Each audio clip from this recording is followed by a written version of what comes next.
Okay, we're back with the 3Ls podcast, and this is episode 4. And today's topic, I'm starting again. Okay, okay, let's go. Okay, we are back with the 3Ls podcast, and this is episode 4. I am Gayle Fitzpatrick, a digital marketing specialist and consultant. Fuck me. You can also just say Gayle. We'll Yeah. put it in the description anyway, what you do. Yeah. All right. And it's a marketing podcast, so.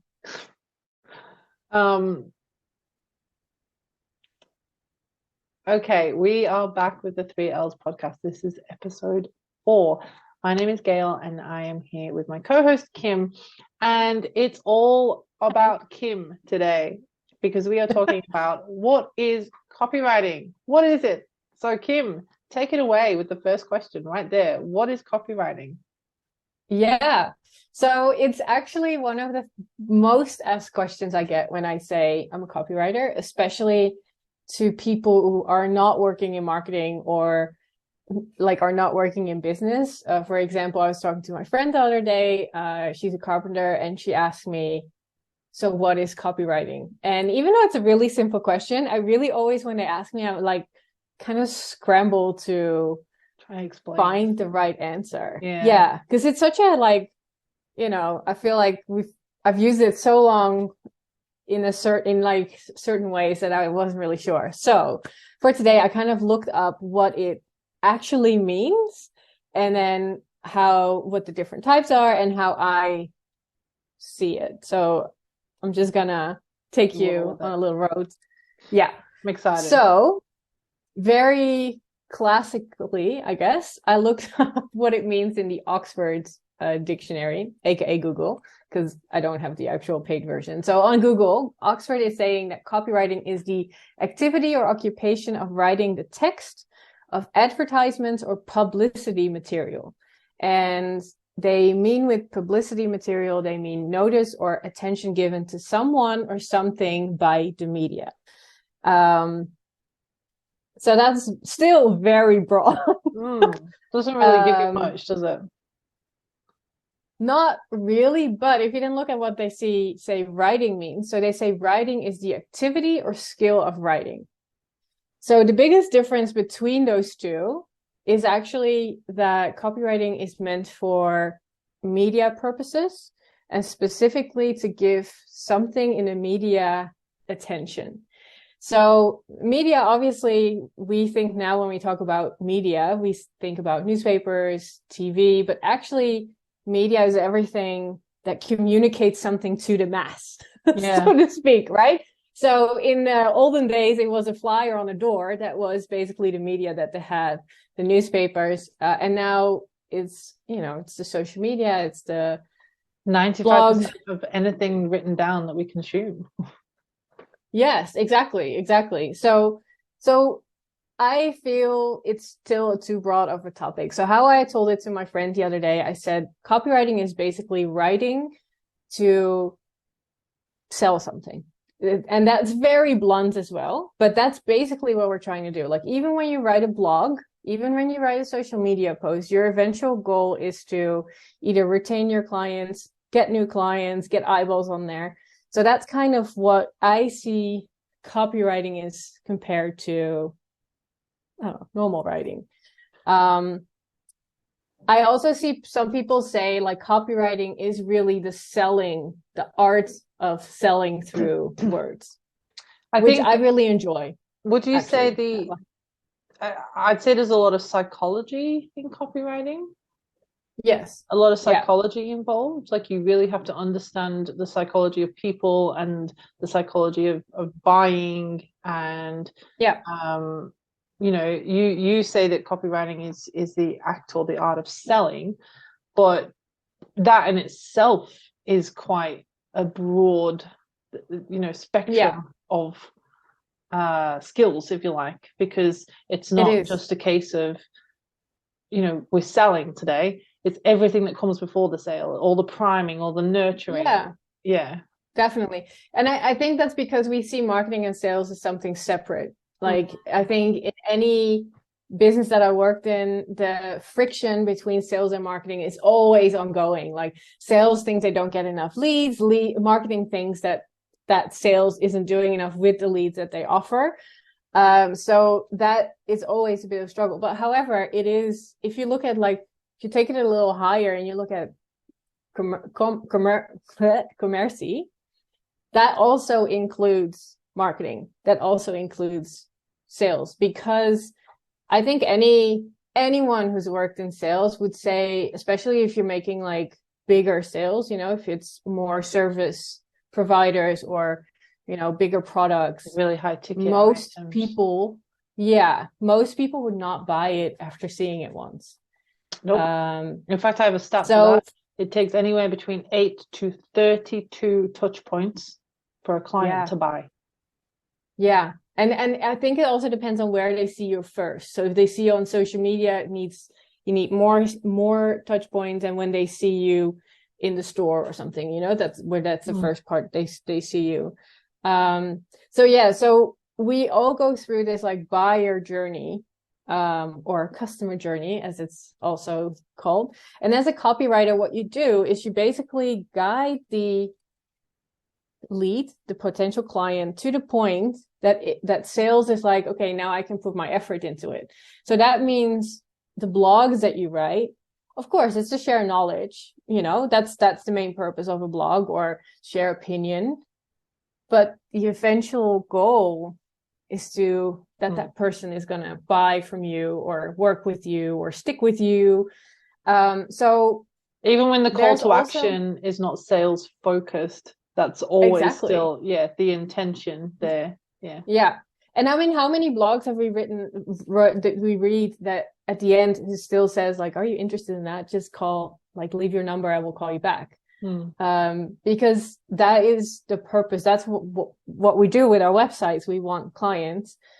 I mean, you know, unless you're like a news agency or something, you know, like maybe I'm generalizing right now, but I think the biggest part of the websites out there are to sell you something. Well, the website is your marketing, or it's your shop front. Your website is your shop front. Yeah. It's no different to you walking into a physical shop and being sold stuff. Like I used to work in retail, and you would have people, and I guess the retail equivalent of what you did, Kim, copywriting, is a merchandiser. Strategically picking products and placing them in the shop to guide the customer to make a decision around buying. And that's exactly what a copywriter does. Yeah, and we do that through text. Well, the merchandiser is doing it through, you know, maybe opening the door and putting a nice plan in there so everyone is like drawn in there. Use colors to draw people in. I mean, copywriters don't do that, but websites do. You know, that's why we work with designers, because they also need. That's also a big important part of your buyer journey, like the colors that you're using. I don't think people understand. Well, maybe they do, but I don't think a lot of people would understand how much strategy goes into copywriting. I think a lot of people, conversations I've had along the way in my career have been, you know, why do I need a copywriter? I can write. I got a B in English. I can write. What's the difference in your interpretation and your kind of way of explaining it? What is the difference between a general person writing a blog and a copywriter writing a blog? Why is it important to get a copywriter to write it? So, okay, I have two clients that I can use as an example for that. So one client, she knows what she wants. She's very articulate. She's like you said, she's like, I'm well educated. I know English, even though English isn't her first language, but I know English. I can write text. And then she started doing it, and she kept editing it to the point that it no longer felt like it was her. So it no longer felt like it was her voice in there. It felt like all the other people in her niche out there. It was like, you know, she didn't stand out because she kind of lost herself in all the editing.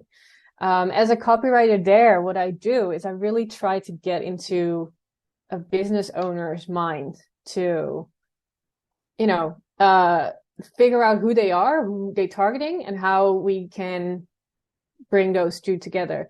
And like you said, that is psychology. It's also storytelling. And where I get a lot of how I feel like I'm good at copywriting is because I understand character development.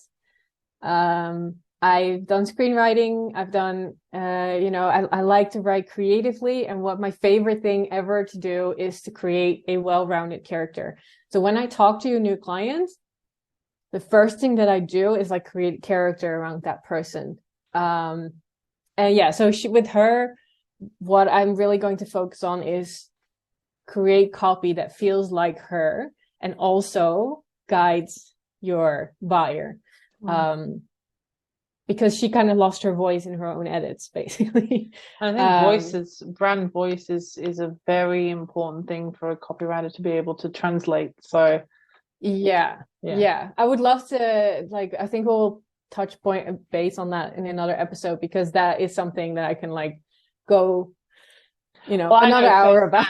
I know from firsthand experience that you are incredibly passionate about brand voice and building the character, because I actually hired Kim to do the copywriting for my website before we were friends and peers, and I hired Kim to do the copywriting for my website.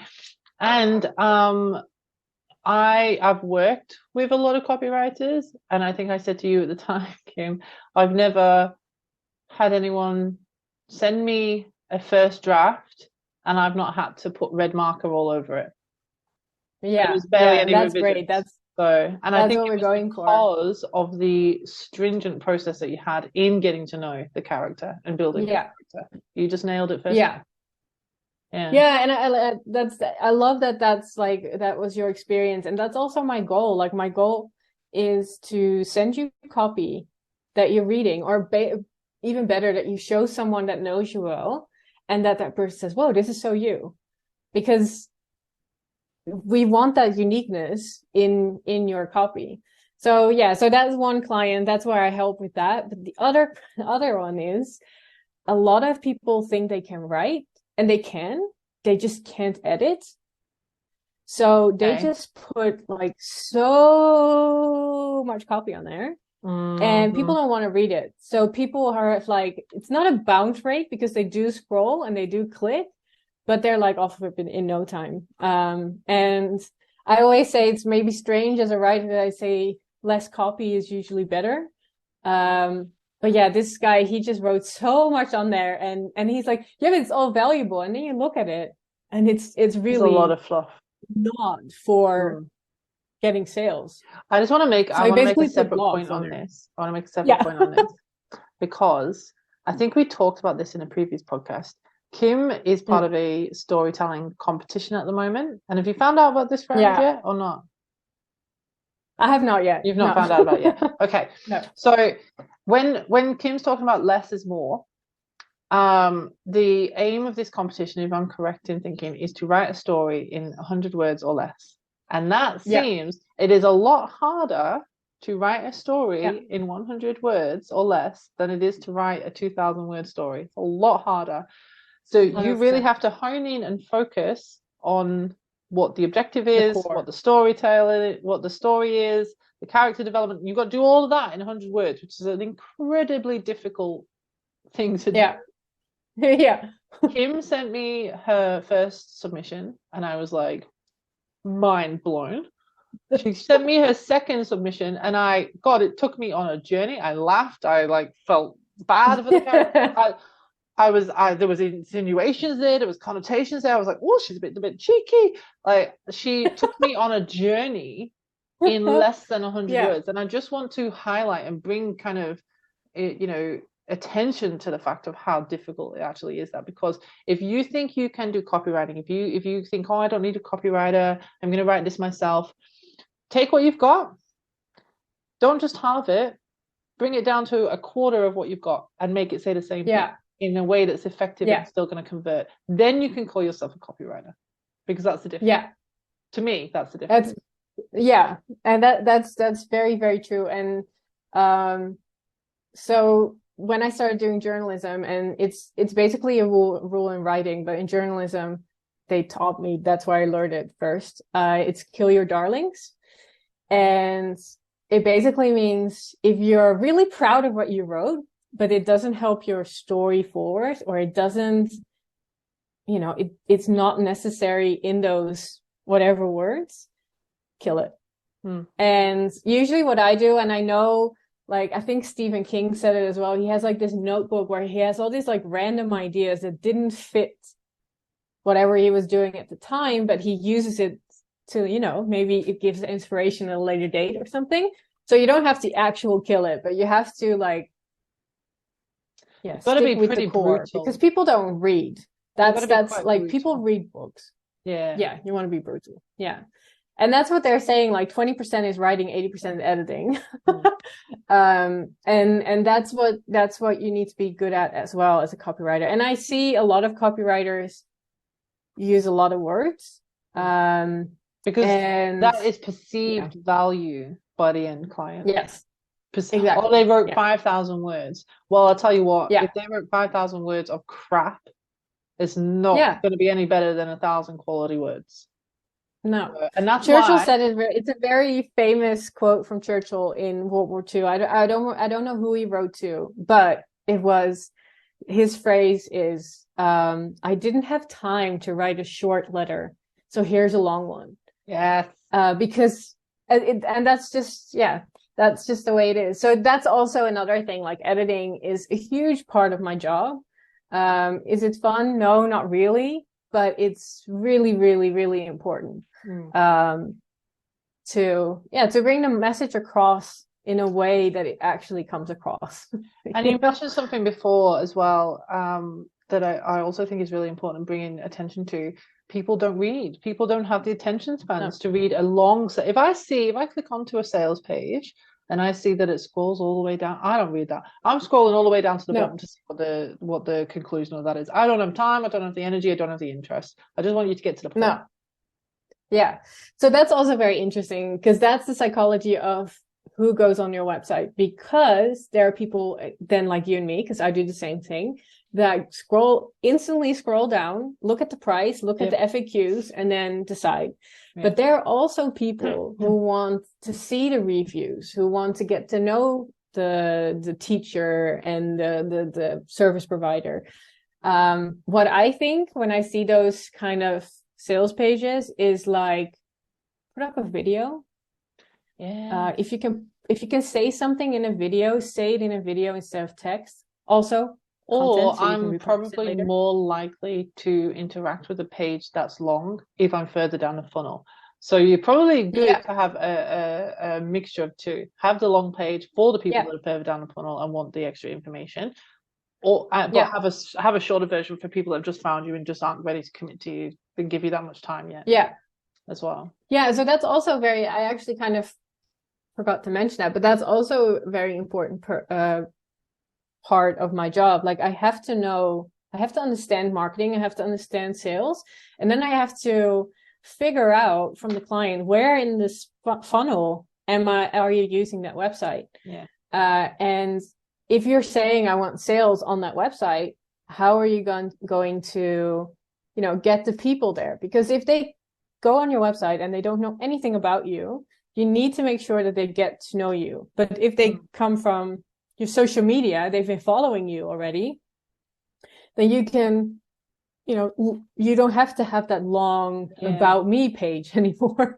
So it's a very, you still need to understand marketing to give you good copy for the website. Yeah, exactly. Yeah, so that's 100%. A little bit what it is. Some people say you have copywriting, that's really the sales driven content, and then you have content writing, and that's more social media, and the blogs more like knowledge and entertainment. I was just about to make that point, because copywriting is different. How you would write a caption is very different to how you would write a blog. But I've got a couple of other questions for you. Yeah.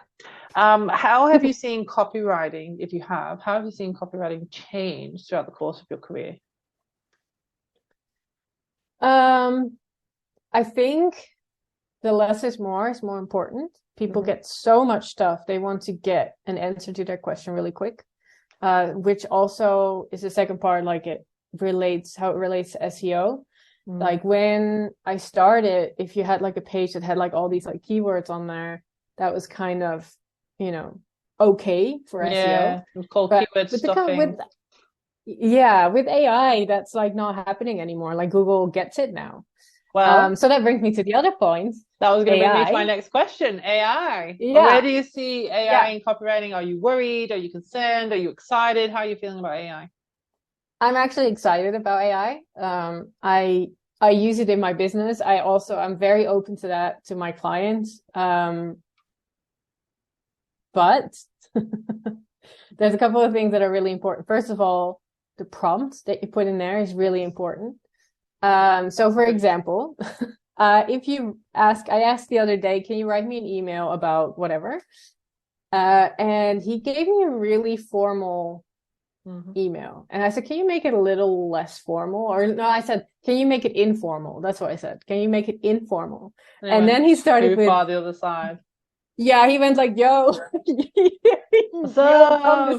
come check this out. And I was like, okay, that's not the right prompt. Also, a very important thing is you still need to edit it, and you can't take everything that's on there as fact. No, yeah, I was gonna say fact checked everything, because just as a slight side note, AI cannot provide you with any statistics post 2021. So even if you prompt it and say, I want statistics or quotes from 2022, it will still give you quotes that are from 2017. So, yeah. And I call it a he, I don't know. So you got a name? ChatGPT. Yeah. No, ChatGPT, for example, like if you go to them and you ask like, because I had this conversation with it because I wanted to know what its response was. Can I just use this copy? Or am I plagiarizing? Because that was what I thought would be interesting. And the response was that he couldn't guarantee that it wasn't plagiarized. Yeah, well, that brings us back to, so we've just recorded another episode before this one. We were talking about originality. That brings us back to originality. So I think the editing is crucial if you want to be original. Yeah. And the brand voice, because it will not, you can say like, I wanted to write for this brand, but in my experience, it doesn't create the brand voice the way you should want it. So how I use it for writing blogs or social media posts, it gives me ideas. So I say like, give me 10 ideas about interior design, and it will give me 10 blogs. And that will be like my starting point for the blogs. So I am very excited about it because it makes my work easier sometimes. And I also have these conversations now more with my clients about, but it's not how you want to sound, it's how a robot sounds. Yeah. And it always will be. It doesn't matter how sophisticated AI gets, it's always going to need that human element. I treat AI as my marketing assistant. And as if I'm like a new to marketing, I'm training them, I'm giving them prompts, they come back with something, I come back and say, okay, we'll refine it this way. If they come back with something else, I'm like, okay, that's good, but it still needs refining, do this. Exactly. So you do need to, but yeah, it's interesting because you and I have the same, pretty similar ideas about AI, whereas everyone out there is kind of saying how it's revolutionizing everything and you don't need marketers or copywriters anymore. Yes, you do, because you still need that strategy, you still need that skill, you still need that experience. You need someone that can reference things past 2021.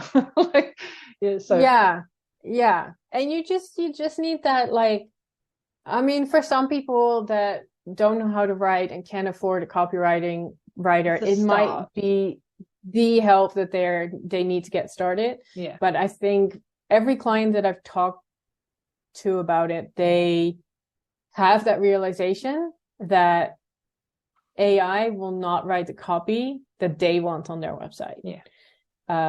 So, and I think that all comes back to like, it's a skill.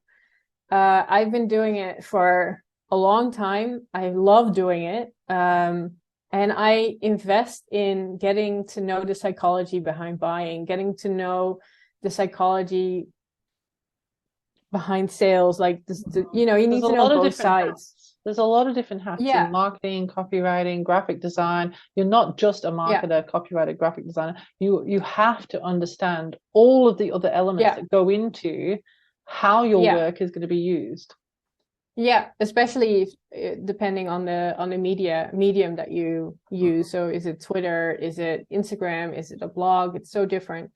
And for me, like I said, what helps is character development and brand voice. That really helps me zone into who I'm working with and for. So And my last question. That's copywriting. Well, my last question is, what do you think your biggest challenge or the biggest challenge for copywriting is? As a copywriter or as an industry, or maybe both, like the biggest challenge that copywriters face. Let's go with that one. So I think, but I don't think that's different from 10 years ago. I think it's what you mentioned earlier, like, but I can write myself. So that kind of mindset. That's I find that very challenging. And also because of that, everyone has an opinion. So the nitpicking can be very annoying. And sometimes what happens is that you deliver a copy, they say it's fine, and then they put it on their website and they still change it. That's kind of also, you also know that that's not the right person for you to work with. So for me, that's been the biggest journey so far, is really, I don't like niching in, because I like to be creative and to do research and learn different things. But the people that I like to work with, they're similar people. They have similar character, similar characteristics. So that was a challenge for me personally, and that still is. Like, do I say no to this client because it's not really my client, or do I say yes because, you know, it's another experience? So I think people can do it themselves, or think they can do it themselves. That's the biggest challenge. But then again, also, I think those are just not the people. No, So like I said, the clients that I've had so far, they see AI as a tool. They're almost happy that I'm using it, because that means that I'm using everything I can that I can to create better copy. So that, and what is, I think, difficult is all the different types of media that's out there. So if you are a copywriter, you know, Instagram needs something different than a blog. And if you Instagram needs something different to Facebook.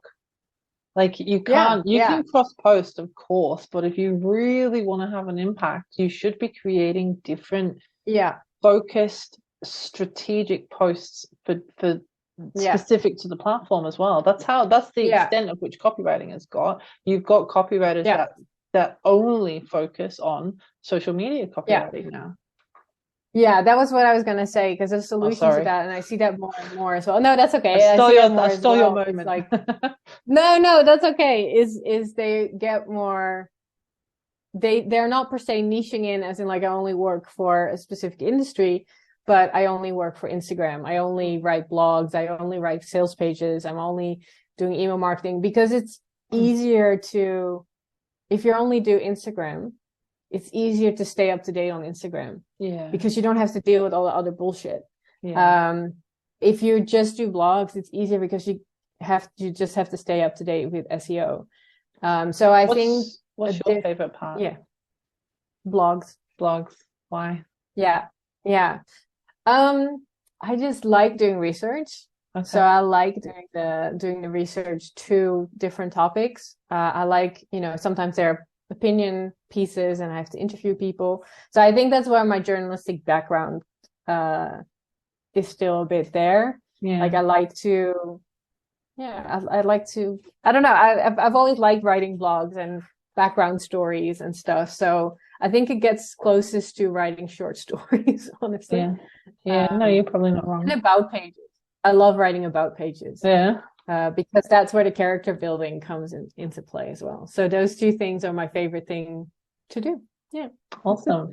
I love that. I feel like I've learned a little bit about copywriting today, because I've worked, like I say, I've worked with a lot of copywriters, and I understand it to a degree, but you've given me a slightly fresh perspective on some elements of it. So thank you for that.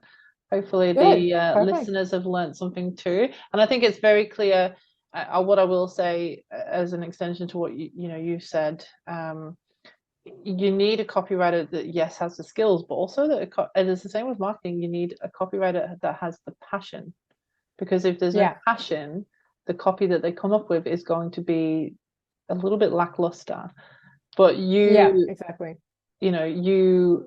I feel like you've just really shown us your passion. I know personally that you're passionate in writing, but I feel like that's really just come across in the last few minutes. So. Yeah. That's Thank good. You. Yeah. Thank you. Thank you. All right. So we'll leave it there. Hopefully if you have any questions, send them Kim's way, because she's she loves copywriting, and she would love to embellish on any element. Definitely. But we'll leave it there. Thank you. This is episode 4. So episode 5 will be coming out next week. Keep an eye out for that. And as always, if you have anything that you want us to talk about, any feedback on the topics that we have talked about, send us a message, leave us a comment. Anything that you do to interact with this podcast helps us. So if you are enjoying it, let us know. If you're not, let us know. We want that feedback too. So thank you very much for tuning in. We'll see you next time. Bye. Bye.